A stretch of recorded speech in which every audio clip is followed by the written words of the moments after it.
Good morning, students. Now today we are going to continue the lesson number 7, air around us. इससे पहले आप लोगों ने इस चैप्टर में पढ़ लिया था कि एयर हमारे लिए क्यों ज़रूरी होती है, एयर की क्या क्या कंपोजिशन है, जिसमें कि हमारे पूरे एटमॉस्फेयर में नाइट्रोजन की मात्रा सबसे ज़्यादा है, उसके बाद है ऑक्सीजन और फिर अदर गैसेस। इट मीन्स जो भी डस्ट और कार्बन डाइऑक्साइड होती है वो सबसे कम मात्रा में होती है। ठीक है, एनिमल से हम ऑक्सीजन लेते हैं और उन्हें कार्बन डाइऑक्साइड देते हैं। प्लांट से हम ऑक्सीजन लेते हैं और उन्हें कार्बन डाइऑक्साइड देते हैं। जो ऑक्सीजन होता है वो ह्यूमन बींग और एनिमल्स के लिए सबसे इम्पॉर्टेंट है, और जो कार्बन डाइऑक्साइड होती है उससे फूड अपना, जो प्लांट्स होते हैं वो अपना खाना प्रिपेयर करते हैं। नाइट्रोजन जो होता है वो मोस्टली हमारे एटमॉस्फेयर में सबसे ज़्यादा होने की वजह से मिट्टी में जब भी कोई एनिमल और प्लांट मर जाते हैं तो उन्हें जल्द से जल्द ख़त्म करने का, इट मीन मिट्टी का जो सॉइल का जो न्यूट्रिएंट्स होता है, प्लांट को ग्रोइंग करना, मिट्टी में कीटाणु पैदा करना और प्लस उस चीज़ को वहाँ से नष्ट करना, ये नाइट्रोजन गैस का काम होता है। गैस का जो एयर होती है उसका काम हमारे लिए जो व्हीकल्स होते हैं, it means cycle, car, truck, scooters, इनके जो टायर्स होते हैं इसमें भी बहुत ज़रूरी होता है। एनिमल्स के लिए, बर्ड्स के लिए, इंसेक्ट के लिए, सभी के लिए एयर बहुत ज़रूरी है, बिकॉज हम उसी से जीवित हैं। हमारी स्किन पे कभी भी हम उस एयर को देख नहीं सकते बट उसे हमेशा फील कर सकते हैं। ठीक है, moving air is called wind. Wind के बारे में भी हमने पढ़ा था कि जो बहती हवा है, जो चलती हवा रहती है, उसे हम विंड के नाम से जानते हैं। जब हवा चलती है तो क्लाउड्स मूव होते हैं, ऑक्सीजन प्रेजेंट होती है और हमारी जो बॉडी है उसे वार्म और कूलिंग थिंग्स को हम फील करते हैं। ठीक है, इतना हमने फर्स्ट पार्ट में डिस्कस किया था। आज हम पढ़ेंगे, let us learn about the properties of air. Air की प्रॉपर्टीज़ के बारे में पढ़ेंगे कि एयर कहाँ कहाँ पाया जाता है। सबसे पहला टॉपिक है एयर ऑक्यूपाई स्पेस, यानी कि एयर को स्पेस की ज़रूरत पड़ती है, जगह चाहिए रहती है हवा को। टेक 2 बलून्स, यहाँ पर एक एग्जाम्पल दिया है कि 2 बलून लो सेम साइज़ के। पहला बलून आप देखिए कि जब आप उसको, आप लोगों ने बलून तो फुलाए होंगे, जब बलून का फुलाते नहीं हो तो बलून जो होता है वो अपने नॉर्मल साइज़ में रहता है, बट जब आप उसमें हवा भरते हैं तो वो फूल के बड़ा हो जाता है। इट मीन्स जब आप किसी भी बलून में एयर कंटेन करते हो तो उसे अपने स्पेस की ज़रूरत पड़ती है। स्पेस यानी कि एक जगह, एयर अपनी जगह बना लेता है। ठीक है, दूसरा है आपका एयर कंटेन वाटर वेपर। ये भी एक तरीके का प्रैक्टिकल है जो कि आप घर पे कर सकते हो। Blow air on the mirror using your mouth. शीशे के पास जाओ और अपने मुंह से शीशे पे हवा करो। ठीक है, touch the mirror, you will find that is wet. लेकिन जब आप मुंह से हवा शीशे पे मार दोगे, इट मीन शीशे के पास खड़े हो, मुंह से हवा आप शीशे पे डाल रहे हो, उसके जब आप उसे छू कर देखोगे तो वो हल्का गीला हो जाता है। This proves there air content water vapour. और ये एग्जाम्पल, ये एक्सपेरिमेंट ये प्रूव करता है कि एयर में भी वाटर होता है, इट मीन्स वाटर वेपर, भाप पाया जाता है। ठीक है, तीसरा रहेगा air moves. Air after a few minutes of spraying a room freshener. यहाँ पर एक रूम फ्रेशनर का डेमो दिया गया है, एग्जांपल दिया है कि जब आप किसी भी रूम फ्रेशनर को घर के किसी एक हिस्से में छिड़क रहे हो, ठीक है, तो वो जब हवा चलती है, इट मीन्स जब हवा बह रही है तो एक जगह से दूसरी जगह वो, इट मीन्स आसपास के बाकी कमरों में भी जो उसकी स्मेल है वो चली जाती है। आप स्प्रे एक जगह खड़े होकर कर रहे हो बट वो हवा के साथ मूव होते हुए दूसरी जगह पर भी उसकी स्मेल आसानी से फैल जाती है। इट मीन्स एयर को स्पेस भी चाहिए, एयर में वाटर वेपर भी होता है और एयर एक जगह से दूसरी जगह मूव भी करती है। Air has wait. वेट का मतलब होता है वज़न। यहाँ पर भी देखो, यहाँ पर भी आपको एक एग्जाम्पल दिया है कि आप एक पाइप लो, पाइप को बीच में से लटकाओ और एक तरफ जो फूला हुआ बलून है, इट मीन जिसे आपने फुला दिया है, उस बलून को हैंग करो और एक तरफ खाली बलून को हैंग करो। तो ऑब्वियस सी बात है ना, पर आपका जो ये पाइप है वो इस तरफ ज़्यादा झुकेगा। क्यों? क्योंकि एयर, जब अपने बलून में एयर भरी है तो उसका वेट हो गया है, इसकी वजह से खाली बलून में तो कोई वेट नहीं है तो वो हल्का है, लेकिन इस बलून में एयर है और उसका वेट होता है, उसका वज़न होता है। तो इट मीन्स ये इसकी प्रॉपर्टीज़ हैं, उसे स्पेस भी होता है, वाटर वेपर भी होता है, मूव भी होती है और एयर में वज़न भी पाया जाता है। Keeping air clean next topic है हमारे इस चैप्टर का। We need air to breathe. हमें हवा की ज़रूरत सांस लेने के लिए पड़ती है। Staying healthy and fit. However, there are many things around us that pollute it.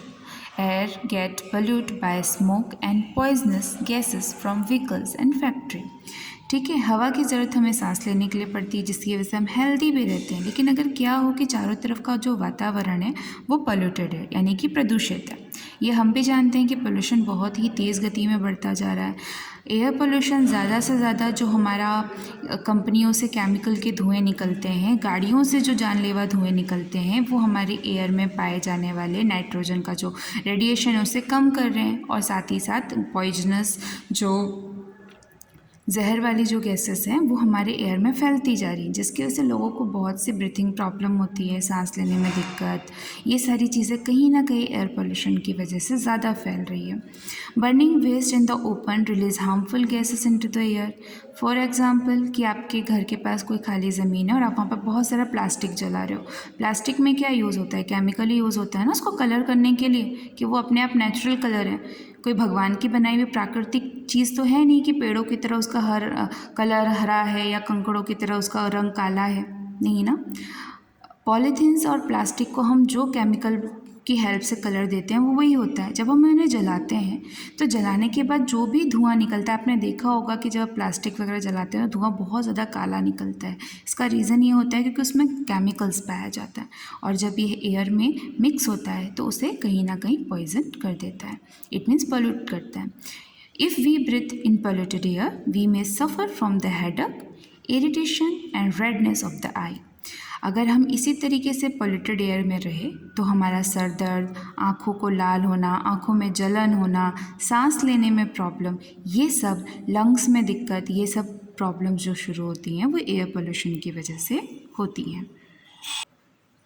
Here are few healthy practices that can be help you keep in the air you're clean। यहाँ पर कुछ ऐसे रूल्स हैं जिसे आप follow करके air pollution को रोक सकते हैं। सबसे पहले, grow more plant as they purify air. पेड़ आप जितने लगाएं, पेड़ से क्या होगा, जो कार्बन डाइऑक्साइड जो हमारी एटमॉस्फेयर में बढ़ रही है, पॉइजन्स जो बढ़ रही हैं, उनका तापमान कम होगा और जो ऑक्सीजन है उसकी मात्रा ज़्यादा बढ़ेगी और नाइट्रोजन की मात्रा ज़्यादा बढ़ेगी।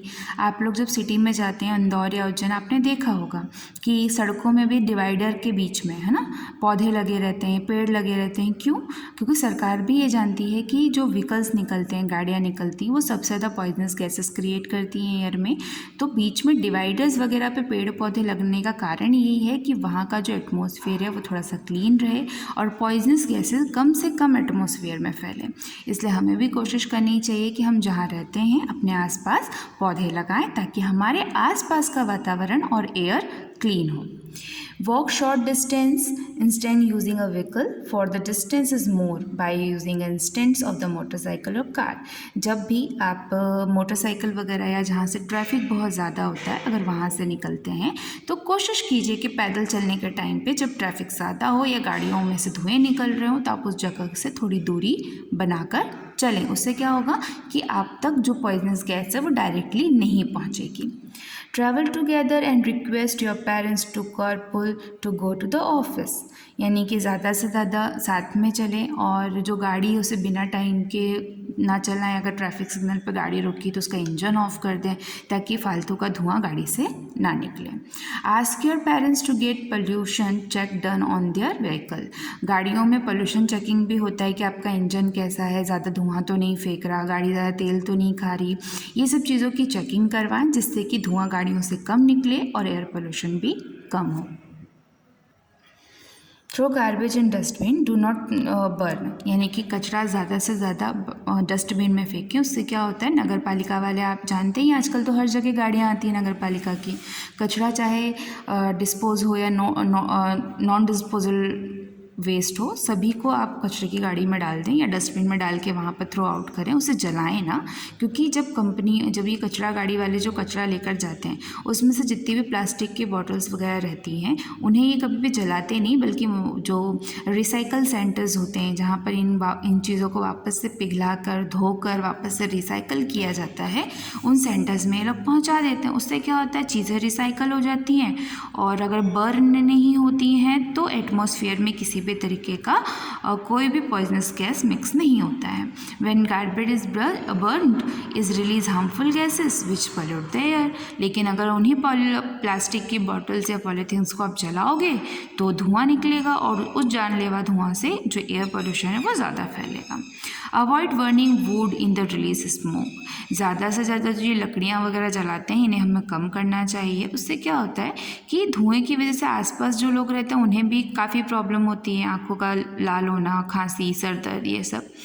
और उसके साथ साथ लकड़ियाँ बहुत ज़्यादा मात्रा में अगर जलती हैं तो उसका धुआं आसमान तक जाता है और वो एयर पोल्यूशन क्रिएट करता है। हमने इस चैप्टर में क्या क्या पढ़ा? Air is all around us, air हमारे चारों तरफ है। Air contain many gases, air बहुत सारी गैसेस कंटेन करती हैं। वाटर वेपर कंटेन करती है और डस्ट पार्टिकल कंटेन करती है। The main gases present in the air are nitrogen, oxygen and carbon dioxide.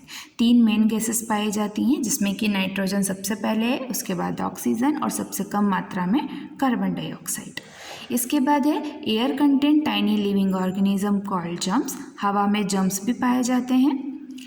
Air has a weight and occupy space. Air में वज़न और स्पेस दोनों चाहिए होता है। Oxygen is required for breathing and burning. Oxygen gas सबसे ज़्यादा हमारे सांस लेने में और चीज़ों को बर्न करने में यानी कि जलाने के लिए ज़रूरी होती है।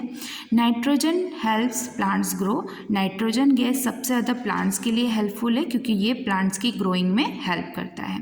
Plants need carbon dioxide to prepare their food. Plants को कार्बन डाइऑक्साइड की ज़रूरत पड़ती है अपना खाना बनाने के लिए। We need clean air to stay fit. हमें अपने आसपास का वातावरण साफ सुथरा रखना चाहिए जिससे कि हवा साफ सुथरी रहे और हम फिट रह सकें। I hope this topic is clear to you student. Have a good day.